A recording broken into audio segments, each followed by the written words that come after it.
The air in Studio 4 was sterilized, synthetic. A bright, cold stage illuminated a plush, expensive leather chair, reflecting the calculated glamour of late-night television. Everything felt new, flawless, and utterly plastic. And then there was him. Sylvester Stallone sat center stage, a monument carved from granite and stubborn perseverance. He wasn't slick. He was history.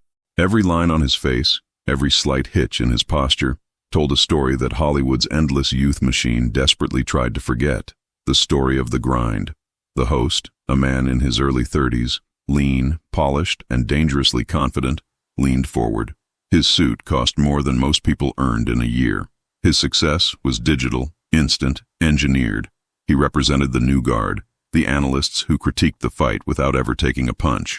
The host, let us call him the architect of the artificial, smiled. It was a practiced, perfect smile, devoid of warmth. It was the smile of someone who had only ever known a filtered world. The tension was immediate, palpable. The audience, a mix of dedicated fans and casual tourists, shifted uncomfortably. They knew the dynamic instantly. Old-school grit versus new-school entitlement. The host began the predictable dance, praising the early triumphs, the classics. But the tone quickly shifted. The compliments were sharp, edged with condescension. "Mr. Stallone," the host purred, adjusting his tie. "It is incredible, truly incredible that you still keep going. After all these years, 40 years, 50 years, most people your age are focused on retirement, on gardening, on simply reflecting." He paused for dramatic effect, letting the insinuation hang in the cold light. He continued, his voice dropping slightly, "But you keep coming back to the well. Rambo, Rocky. These characters are magnificent, legendary, yes. But respectfully, sir, don't you ever feel irrelevant? Like perhaps the conversation has moved on? That maybe the struggle you embodied belongs to a different era?" It was a cheap shot, a polished blade thrust into the foundation of a legacy. The host was mocking the endurance, equating longevity with stubborn delusion. He was suggesting that the man who built empires on sheer will should simply vanish because the aesthetics of the time had changed.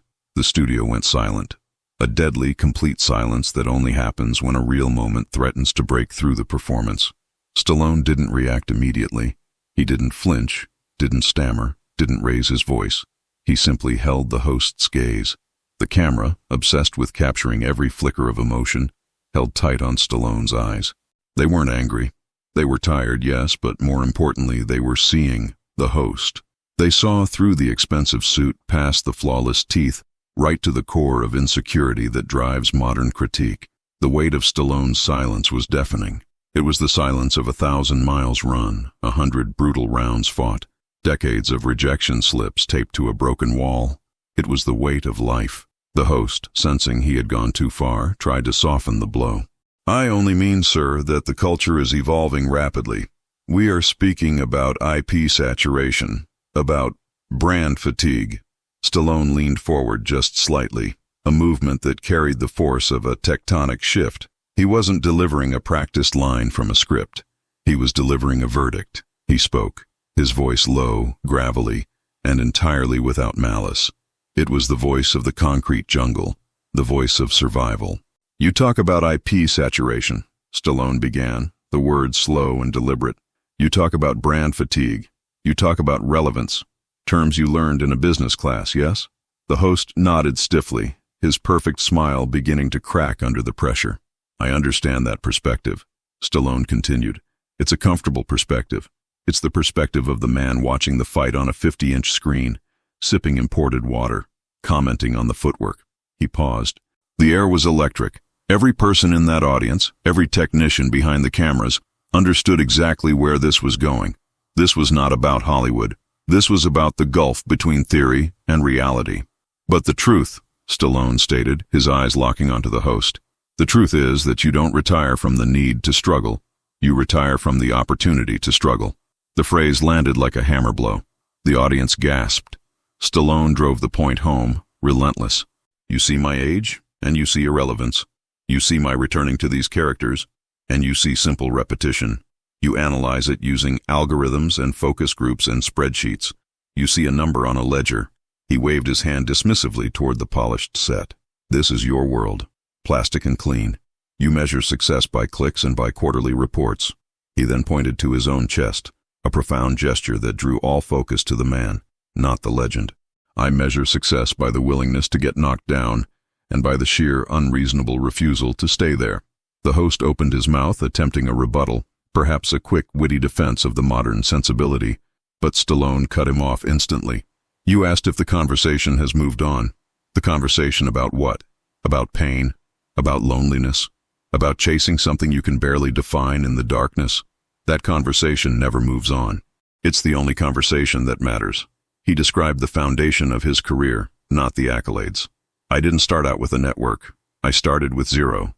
I wrote Rocky because I was cold, and I was hungry, and I had maybe $30 in my bank account. You cannot study that kind of desperation in an Ivy League school. The contrast crystallized brutally. The host spoke the language of optimization. Stallone spoke the language of necessity. You think my struggle belongs to a different era, because you live in an era where struggle is optional, where hardship is something you watch on a screen to feel superior, Stallone accused, his voice rising now, carrying the full weight of a life lived in the arena. You look at my age and say, he should be finished. I look at your youth and say, you haven't even started, because you haven't failed yet. Not truly. Not the failure that leaves you breathless and alone, the one that forces you to remake yourself from dust. He leaned back, finally allowing a small, knowing smile to curve his lips. The smile wasn't directed at the host, but at the idea the host represented, the idea that life could be summarized, packaged, and discarded when inconvenient. You see, you are terrified of the messiness of life, Stallone explained patiently, as if talking to a child. You demand perfection, immediate success, and rapid adaptation. When you look at me, you see someone who survived the analog era, and you dismiss me. But the analog era was real. The pain was real. The failures were catastrophic, and that is where wisdom is forged. He delivered the final, crushing blow, the sentence that reverberated throughout the studio and instantly began its journey across the digital landscape. He looked the host dead in the eye and said, with the full authority of experience, I didn't come here to talk about a brand. I came here to remind you that pain is the only currency that doesn't depreciate. The applause was immediate. It was thunderous. It wasn't the polite, measured clapping of a television audience. It was the roar of recognition, the eruption of hundreds of people who understood that the man on the stage had just spoken a fundamental, inconvenient truth about the human condition. The host was visibly stunned. He had prepared for an argument about box office numbers or critical reception. He had not prepared for a philosophical dismantling of his entire worldview. The young man stammered for a moment, grasping desperately for control of his own show. He had been expecting a polite, aging star. He received a masterclass in survival. The internet immediately exploded. Clips of the moment went viral within the hour. The phrase, pain is the only currency that doesn't depreciate, became a mantra, a rallying cry for anyone who felt diminished by the fleeting, superficial measures of modern relevance. People shared the clip with captions echoing the sentiment. This is what happens when real history meets synthetic commentary. Stallone just ended the culture of fake hustle. The host, the symbol of polished, surface-level engagement, was suddenly exposed as shallow. Stallone, the enduring warrior, was recrowned as the undisputed king of authentic resilience. The lesson was clear, brutal, and necessary. You cannot lecture the gladiator about the dust of the arena from the comfort of the commentator's booth. You cannot teach the value of hunger to the satiated. The incident was more than just a viral clip. It was a cultural correction. It was a reminder that true value is not found in the speed of the climb, but in the depth of the foundation. It's about the scars earned, not the filters applied. It's about the commitment to the long, thankless, often painful process of becoming. Stallone wasn't selling movies that day. He was selling wisdom forged in fire. He offered a vital counter-narrative to the modern obsession with ease and instant gratification. He reminded the world that the things that truly last, character, integrity, and the strength to keep fighting, are built not in comfort, but in relentless, unavoidable struggle. The host learned a painful lesson live on air. Never mistake longevity for irrelevance. Never mistake experience for obsolescence. And never confuse a studio set for the real world. The world needs more people like this. Share if you agree.